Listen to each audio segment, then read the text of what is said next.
Hey everyone, it's George Couros. Welcome back to another highlight edition from the 2024 Innovators Mindset podcast. The last one of 2024. Can you believe it? This is it. This is it. Can you believe how quickly this year has moved? I cannot believe how this year has progressed. In some ways, it's felt like the fastest year ever. Some years, it's been the worst year. It's so slow for me, but we made it. I'm looking forward to a fresh start. I'm looking forward to a new beginning. And as I've been doing the last 3 weeks, I've been sharing a quote that resonated with me before I turn it over to my wonderful guest from the past year.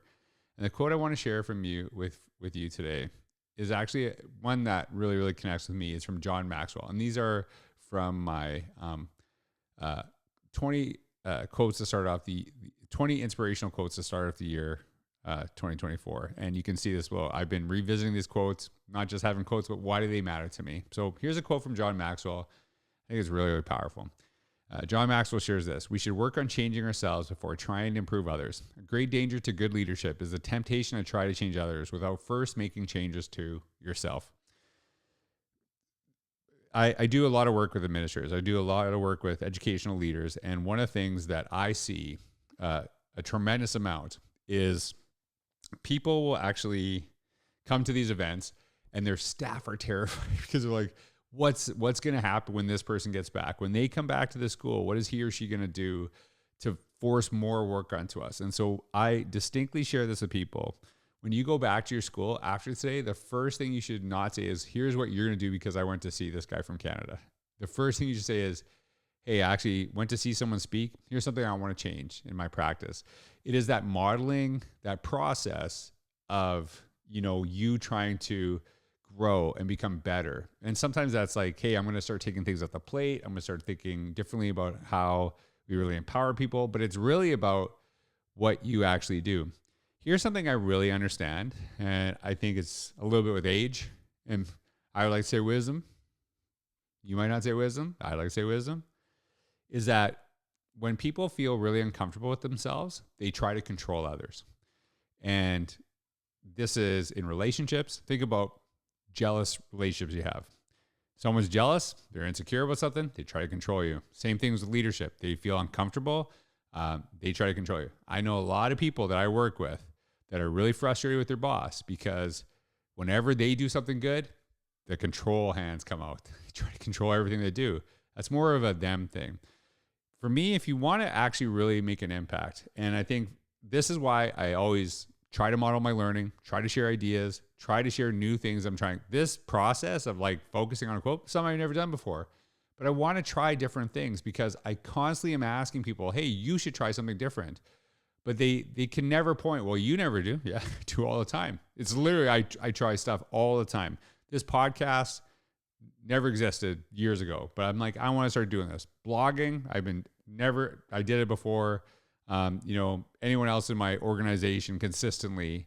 I still do it to this day because I was going to start asking, hey, I want you to try this, but I can point to myself. I would never ask anyone to do anything they're not willing to do themselves.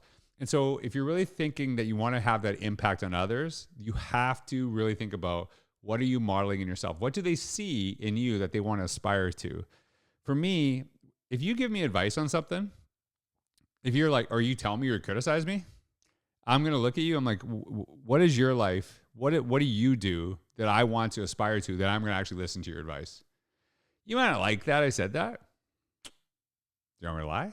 Do you want me to lie about it?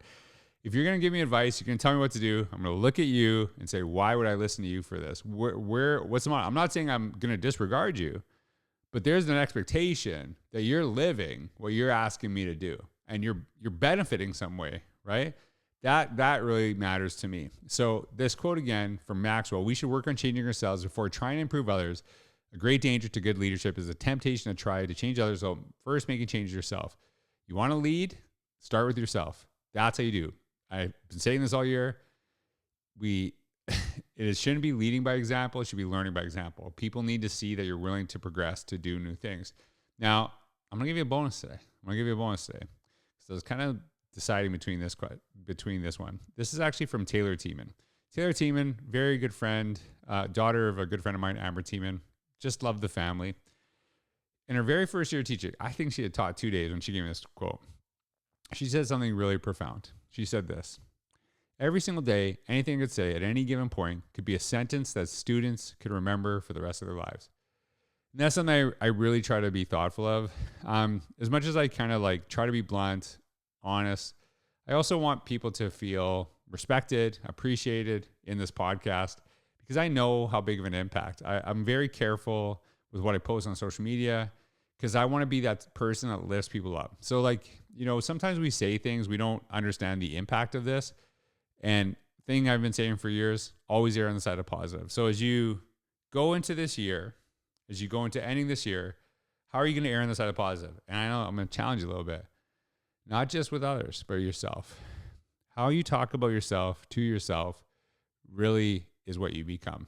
And I'm sharing that because I need to get better at myself, because sometimes I've had a really hard year. And I think a lot of that struggle is me looking down on myself and how I've dealt with some things and how I've not necessarily bounced back the way I am. But then I stop and think, you know what?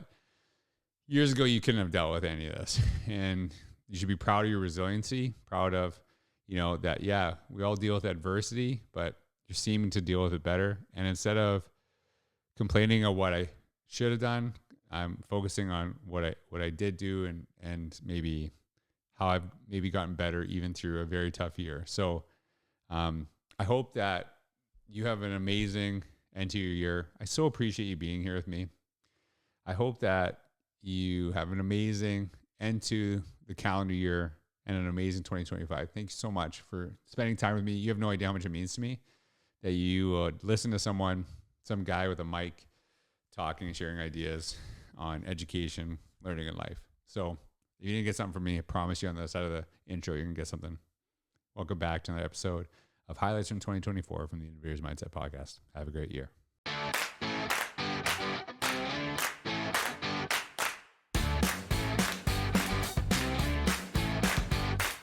I'm just curious your thoughts on this, right? Because it's like, well, like, why did you just send it an email? That's like there's that conversation, in a staff meeting. But then I've heard administrators say, because you don't read the emails, right? Have you ever heard that before? Like, because there's that both sides, right? It's like, just send an email, but also like, I will if you read it, right? It's interesting because when we talk about workload, there in leading the whole teacher, there is a couple of sections really dedicated to email, because that is a beast that we don't utilize appropriately as leaders often. And I love when you get the emails that say the title of the email and then in capitals, please read. Because what does that imply about all the other emails that you send? Right. Like, I think we could cut down on emails drastically and we might get increased readership. But as far as staff meeting being in the email, I totally get that, because if the staff meeting does not require the collaborative expertise of everybody in the room, then it shouldn't be a meeting. Totally. I agree. The principal's journey, navigating the path to school leadership.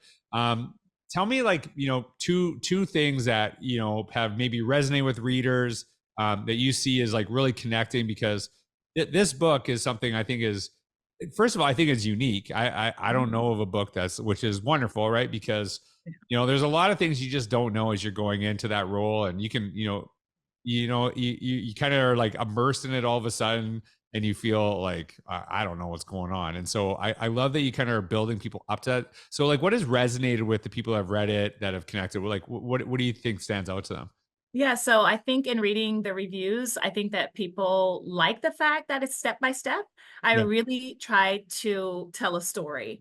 As I was going through my career, I included like checkpoints and important things that I've learned along the way. So there's a lot of personalization there. But also the fact that the readers, after every chapter, have time and space to reflect and actually answer questions that are related to each chapter that's personalized for them. So it becomes almost like a diary. So I think that's a very special part of the book, that in the future people can look back and say, wow, these were some of the things I was working on, and now they're coming to fruition. So I definitely think that those are the two aspects that I hear the most about, that people like the personalized stories and they like the personalization for themselves.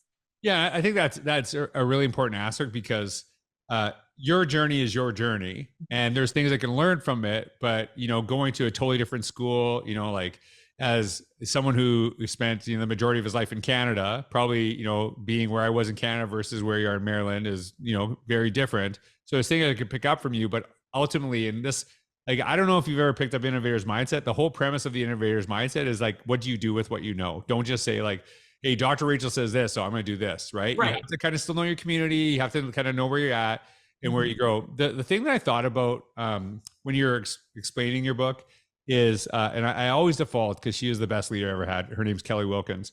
When I applied for my first principalship, I asked her about my resume and how it should look to apply for this.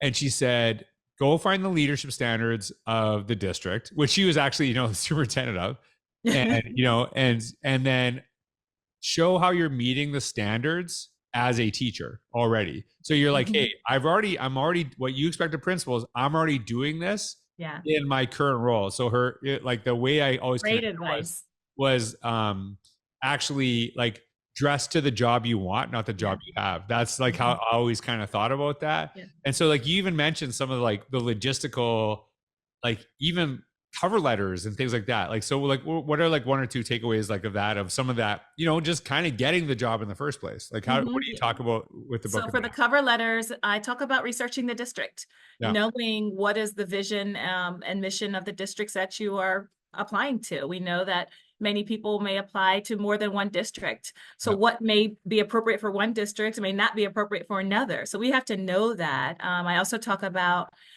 making sure your resume is updated.